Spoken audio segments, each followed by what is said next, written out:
Kaugnay ng balitang yan, makakausap natin ngayon si Sir Gary Alejano. Siya po ay dating Marines, sundalo at dating miyembro ng House of Representatives. Magandang hapon po sa inyo and welcome sa Arangkada Balita, Sir Gary.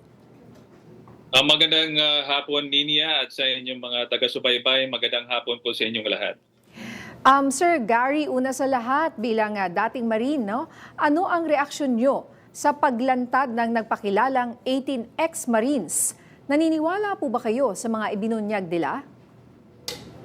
Well, sa paglabas ng sinasabing 18 Marines, medyo nabahala tayo kasi nga nagiging issue yung pangalang Marines, no? At alam natin na inaalagaan ang reputasyon, ang dignidad at honor ng organisasyon. Mahal namin po yung Philippine Marine Corps. And we don't want na masira yung pangalan ng Philippine Marine Corps. Pero tingnan natin, unang-una, ano bang background ng mga ito, yung lumabas? Ano ang kanilang motivation? And then, pangatlo, ano ba ang kanilang inilahad? Yung mga ebidensya nila, yung mga dokumento, pictures or whatsoever, yun ang napaka-importanting tignan kasi regardless kung dati ba silang Marines, civilian ba sila, dati ba silang kung saan-saan galing, importante na sa ngayon, titignan natin kung ano ang kanilang sasabihin.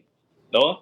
And for me, sasabihin nating bayani sila, nakita na natin ang kanilang sinabi at ang kanilang inilabas. And for me, it's still premature na magsasabi tayong bayani sila kaagad. No? At hindi rin ibig sabihin, assuming na maaayos yung mga records nila nung sila ay nasa serbisyo, hindi ibig sabihin na lisensya na yun, na lahat ng sinabi nila talagang totoo na kaagad.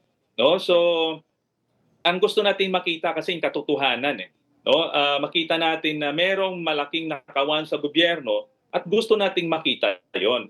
Ang nakita ko lang problema dito sa paglabas ng 18, maliwanag na merong pagmamanipulate for the political ends ng ibang grupo. No? Hindi talaga maliwanag yung intention nila na ilabas yung katotohanan. Ninya, kilala ko yung mga iba dito no? At alam ko rin, bago sila lumabas, alam ko na rin na lalabas sila at ano ang background niyan. Kaya nakakalungkot na sabihin ko na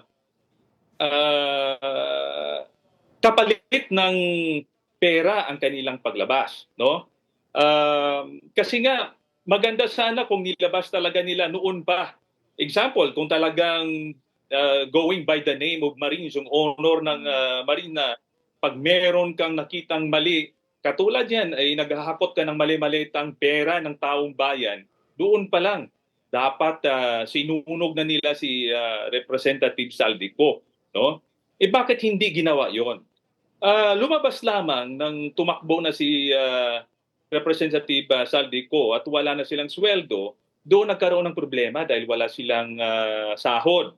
And in fact, wala namang problema sana yon kasi marami namang mga dating sundalo, retired na makahanap ng trabaho. Maraming pwedeng pasukan dyan. Ang isang issue lang, malaki kasi ang sweldo dito kay Saldico. At alam ko rin yun na malaki magbigay si Saldico nung bago pa lang pumasok yung iba dyan. Ngayon, ang problema, na-offeran sila ng malaki-laki para sa ilabas ang issue na ito, doon nagkaroon ng problema. No, doon nagkaroon ng problema at hinaluan ng lahat na pati yung ICC, pati yung mga hindi kasama dyan like Representative Laila de Lima. So namadil yung issue. Instead na maging maliwanag sana na na-realize nila mali talaga ito, na ilabas yung paghahakot ng maleta na ito. Opo. So may halo, nagugulo siya. No? Yun nga po. At sunod-sunod na ang mga kasong isinasampa laban sa kanila. Sa tingin niyo po ba dapat pati yung tinatawag sigurong handler nila o yung architect nitong mga ito ay dapat kasuhan din? Sa tingin ko kailangan kasi hindi ito basta-basta paglabas ng mga whistleblowers ito ay isang maliwanag na destabilization. No, they're using the former 18 soldiers para ipamukha sa taong bayan dahil nga flood control projects yung mainit eh. So kinonect nila doon at ginamit para siraan unang-una ang reputasyon ng ang credibility ng ICC na kung saan ay nakakulong si former President Digong, at pangalawa may ongoing impeachment trial. Nasisiraan din kung sino yung mga sa likod at maiingay dyan sa likod ng impeachment from the House of Representatives. So dalawa ang maliwanag na objectives dyan. Una, sisiraan ang credibility ng ICC, at pangalawa, yung impeachment process. So yun ang maliwanag dyan. Wala nang iba. Hindi na pwedeng parang bubulahin tayo na ito'y para sa bayan. Maliwanag yun na yun ang objective at nagagamit sila in order to stabilize the present situation. Opo. At sinabi po ng NBI na may threat sa Senado. Naniniwala po ba kayo dito at may kinalaman po kaya dito itong 18 ex-soldiers or sinasabing bodyguards ni Zaldico? Ninya, itong 18, sa tingin ko wala namang kapasidad sa ngayon. No? Actually, ginagamit lang yan sila.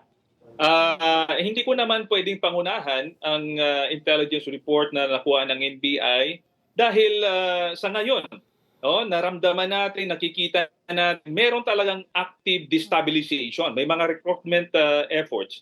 Kasi nga, palapit na yung impeachment ni Vice President Sara Duterte. So sabihin ko lang, talagang naramdaman natin yon, merong active recruitment for destabilization. Pero it depends now on the assessment of our law enforcement agencies and intelligence agencies kung gaano kabigat ito. Pero wag nating ibaliwala yan dahil nakita ko yung desperation on the part of the camp of Vice President Sara Duterte. Alright, maraming salamat po, Sir Gary Alejano. Maraming salamat. God bless.